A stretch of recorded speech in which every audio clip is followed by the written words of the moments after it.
Hello students, good morning students. How are you? I hope you all are safe and well. Dear students, today I am going to teach you Standard 5 Literature, Chapter 5.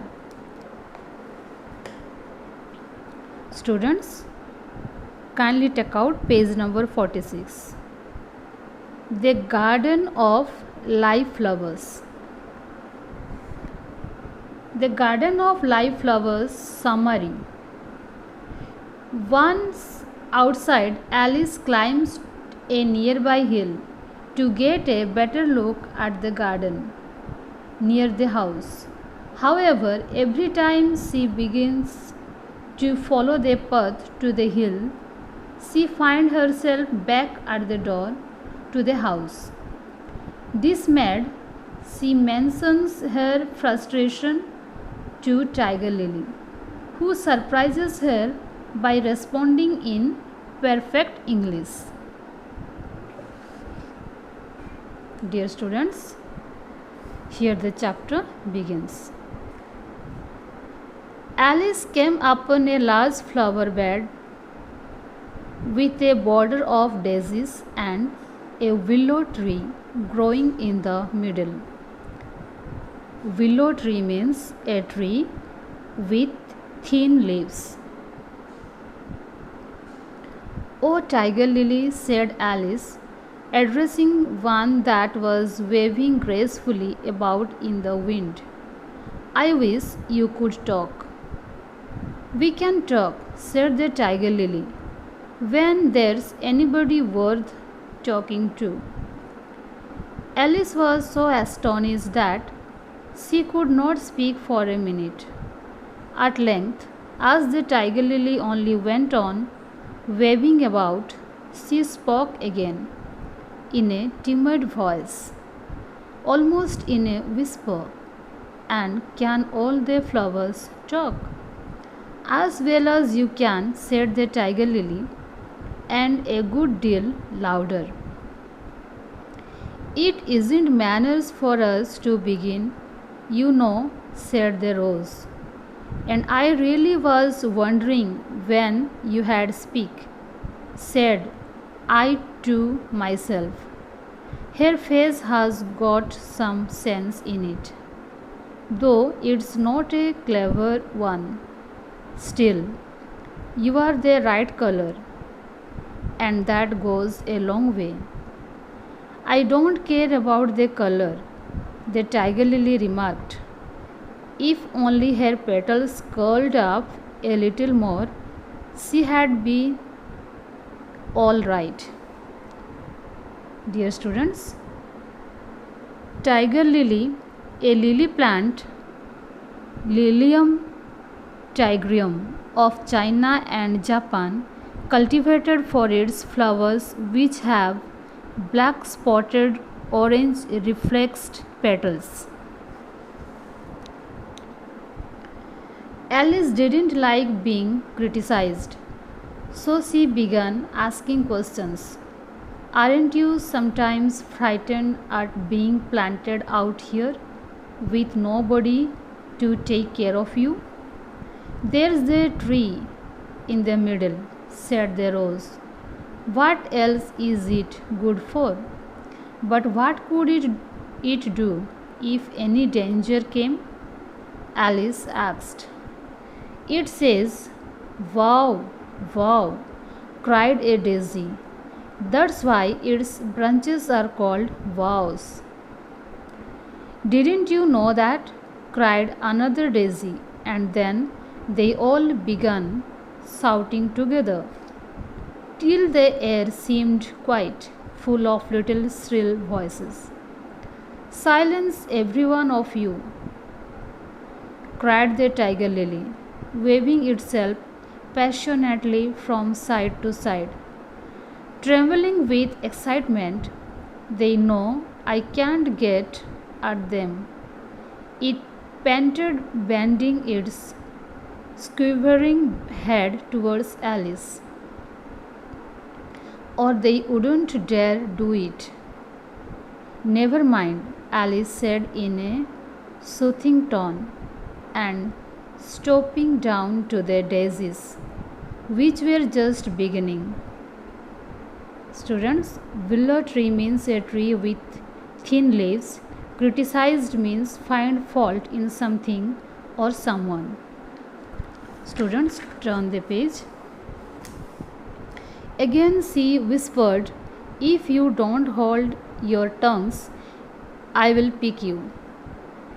There was silence in a moment, and several of the pink daisies turned white.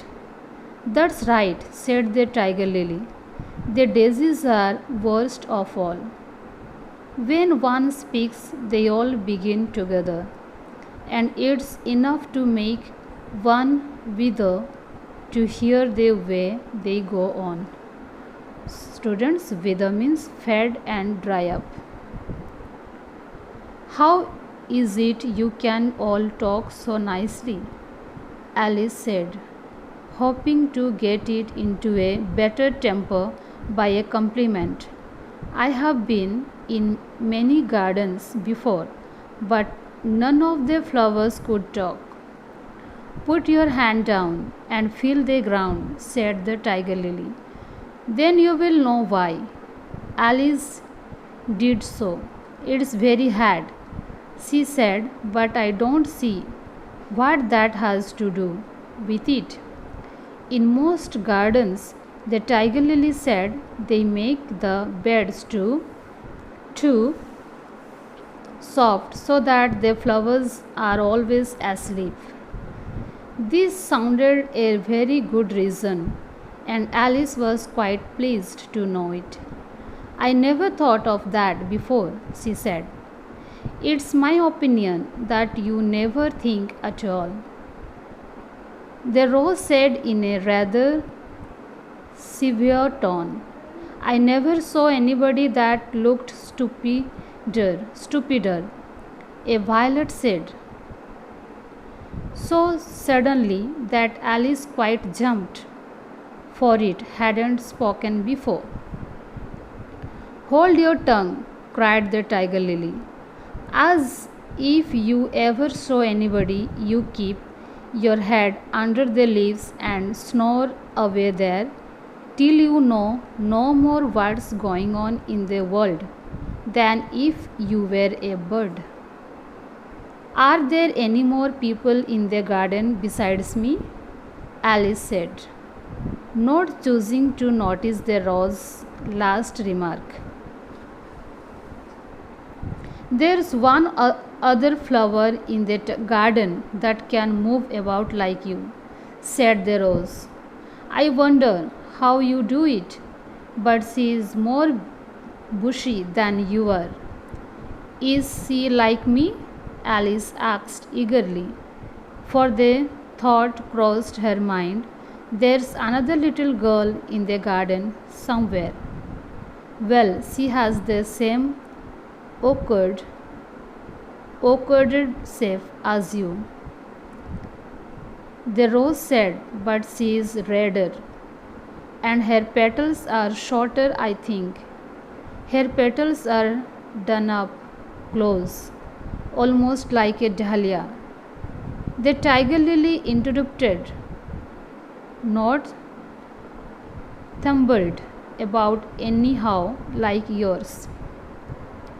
"But that's not your fault," the rose added kindly.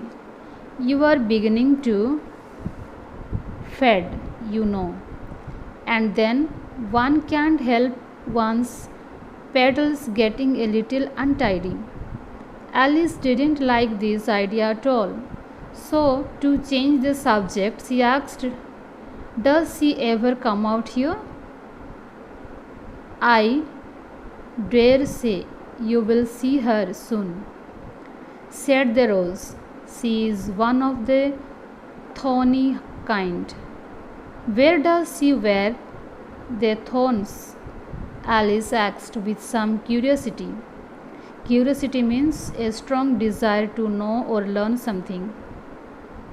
"Why, all round her head, of course," the rose replied. "I was wondering you hadn't got some too. I thought it was the regular rule.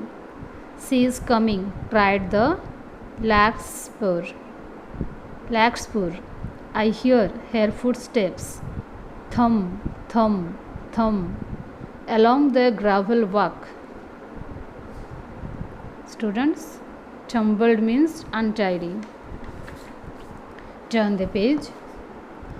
Alice looked round eagerly and found that it was the Red Queen. She's grown a good deal, was her first remark. She had indeed. When Alice first found her among the ash tree, she had been only 3 inches high, and here she was half a head taller than Alice herself. It's the fresh air that does it, said the rose. Wonderfully fine air it is out here. I think I will go and meet her, said Alice. For, though the flowers were interesting enough, she felt that it would be far grander to have a talk with a real queen. Students, you read this chapter 2 times and write down the word meanings and learn. Okay, thank you.